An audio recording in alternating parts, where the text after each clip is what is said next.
ഇങ്ങനെ കരി പിടിച്ച ഏതൊരു അലൂമിനിയം പാത്രവും ഈ വെള്ളത്തിലേക്കൊന്ന് മുക്കിയാൽ പുത്തൻ പുതിയതാക്കി എടുക്കാം. എൻ്റെ എല്ലാ ഫോളോവേഴ്സിനും പുതിയൊരു വീഡിയോയിലേക്ക് സ്വാഗതം. ഇന്ന് എൻ്റെ കയ്യിൽ ഇരിക്കുന്ന മണ്ണെണ്ണ വിളക്ക്. ഇത് ഒരു സമയത്ത് നമ്മുടെ എല്ലാ വീടുകളിൽ, പണ്ട് കാലങ്ങളിൽ നമ്മുടെ എല്ലാ വീടുകളിലും ഉണ്ടായിരുന്ന ഒരു സാധനമാണ്. ഇപ്പോൾ അധികം വീടുകളിൽ കാണില്ല. എമർജൻസി ലൈറ്റ് അങ്ങനെയൊക്കെയുള്ള സാധനങ്ങൾ വന്നതുകൊണ്ട് മണ്ണെണ്ണ വിളക്ക് അധികം കാണാറില്ല. എന്നാലും മണ്ണെണ്ണ വിളക്ക് ഉപയോഗിക്കുന്ന വീടുകൾ കാണും. അപ്പോൾ ഞാൻ പറഞ്ഞു വന്നതല്ല, നമുക്ക് ഈ മണ്ണെണ്ണ വിളക്ക് ഇത് കണ്ടില്ല, ഇത് മൊത്തം അഴുക്ക് പിടിച്ചൊരുമാതിരി കറുത്ത കളറായിട്ടുണ്ട്. ഇങ്ങനെയുള്ള മണ്ണെണ്ണ വിളക്കായാലും ഇതുപോലെ ഈ അലൂമിനിയം പാത്രങ്ങളൊക്കെ ആയാലും ഇതുപോലെ കരി പിടിച്ചതുപോലെ കറുത്തിരിക്കുന്നതൊക്കെ നമുക്ക് ക്ലീൻ ചെയ്യാൻ പറ്റും. ക്ലീൻ ചെയ്താൽ നമുക്കത് പുതിയതുപോലെ ആക്കിയെടുക്കാം. അതെങ്ങനെയാണ് പറഞ്ഞു തരാനാണ് ഇന്നത്തെ വീഡിയോയിൽ ഞാൻ വന്നിരിക്കുന്നത്. അതിനായിട്ട് നമുക്ക് എന്തൊക്കെ ഐറ്റംസ് ആണ് വേണ്ടതെന്ന് ഞാൻ പറഞ്ഞുതരാം. നമുക്ക് വേണ്ടത് ബേക്കിംഗ് സോഡ, നമുക്ക് സോഡാപ്പൊടി വേണം. പിന്നെ വേണ്ടത് ഉപ്പ്, ഒരു നാരങ്ങ. പിന്നെ അത് കഴിഞ്ഞിട്ട് വേണ്ടതെന്ന് പറയാൻ എന്തെങ്കിലും ലിക്വിഡ്, ഞാനിപ്പോൾ പാത്രം കഴുകുന്ന ലിക്വിഡാണ് എടുത്തത്. അങ്ങനെയുള്ള ലിക്വിഡോ ഷാമ്പോ എന്ത് ഐറ്റംസ് ആയാലും നമുക്ക് ഉപയോഗിക്കാം. ഇത്രയും ഐറ്റംസ് ഉപയോഗിച്ചിട്ടാണ് ഞാൻ ഈ കറുത്തിരിക്കുന്ന വിളക്ക് എന്ന് വെച്ചാൽ മണ്ണെണ്ണ വിളക്ക് വെളുപ്പിക്കാൻ പോകുന്നത്. അപ്പോൾ നമുക്കിത് ചെയ്യാൻ വേണ്ടി ഒരു പാത്രം വേണം. ബേസനോ അങ്ങനെയുള്ള ഏതെങ്കിലും പാത്രം മതി. ഇപ്പോൾ ഇവിടെ അതില്ലാത്തതുകൊണ്ടാണ് ഞാൻ ഇങ്ങനെ ഒരു പാത്രം, നമ്മുടെ ഐസ്ക്രീമിൻ്റെ ടിന്ന് എടുത്തിരിക്കുന്നത്. ഇതുപോലെ ടിന്ന് എടുക്കുക. ഇതിലേക്ക് നമുക്ക് ഈ വിളക്കായാലും ഇത് മുങ്ങി നിൽക്കത്തക്ക അളവിന് വെള്ളം എടുക്കണം. ഞാനിപ്പോൾ ഇതിലേക്ക് കുറച്ച് വെള്ളം എടുത്തിട്ടുണ്ട്.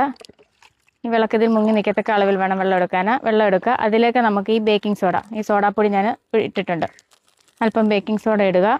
പിന്നെ വേണ്ടത് നമുക്ക് ഉപ്പാണ്, ഉപ്പുപൊടി. ഞാൻ ഉപ്പുപൊടിയാണ് എടുത്തേക്കുന്നത്. അത് ഇതിലേക്ക് ഇടുകയാണ്. പൊടി ഇട്ടു.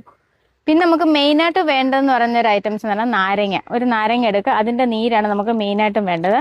നാരങ്ങ നീരെടുക്കുക. അത് ഇതിലേക്ക് പിഴിഞ്ഞൊഴിക്കാം. ആ ഒരു നാരങ്ങ മൊത്തത്തിൽ നമുക്ക് ഇതിലേക്ക് പിഴിഞ്ഞൊഴിക്കാം. ആ നാരങ്ങ നീര് ഞാൻ പിഴിഞ്ഞൊഴിച്ചിട്ടുണ്ട്. പിന്നെ പാത്രം കഴുകുന്ന ലിക്വിഡ്, അത് പാത്രം കഴുകുന്ന ലിക്വിഡ് എന്നല്ല, ഷാമ്പോ, നമുക്ക് എന്ത് ഐറ്റംസ് ആണ് നമ്മുടെ വീട്ടിലുള്ളതെന്ന് വെച്ചാൽ അതെടുക്കാം. ഞാനിപ്പോൾ പാത്രം കഴുകുന്ന ലിക്വിഡാണ് എടുത്തേക്കുന്നത്. അതും ഇതിലേക്ക് ഒഴിക്കാം. ഇതെല്ലാം കൂടി എന്നിട്ട് നല്ല രീതിയിൽ തന്നെ ഒന്ന് മിക്സ് ചെയ്യണം. നല്ല രീതിയിൽ തന്നെ ഒന്ന് മിക്സ് ആക്കി എടുക്കണം. ഞാനിപ്പോൾ ഇത് നല്ല രീതിയിൽ തന്നെ മിക്സ് ചെയ്തെടുത്തിട്ടുണ്ട്. മിക്സ് ചെയ്തെടുത്ത ശേഷം നമ്മുടെ ആ വിളക്ക് എന്ന് വെച്ചാൽ വിളക്ക് ഇതിലേക്ക് താത്തു വെക്കണം. വെള്ളത്തിലേക്ക് ഇറങ്ങി നിൽക്കത്തക്ക അളവിൽ താത്തു വെച്ച് പിടിക്കുക.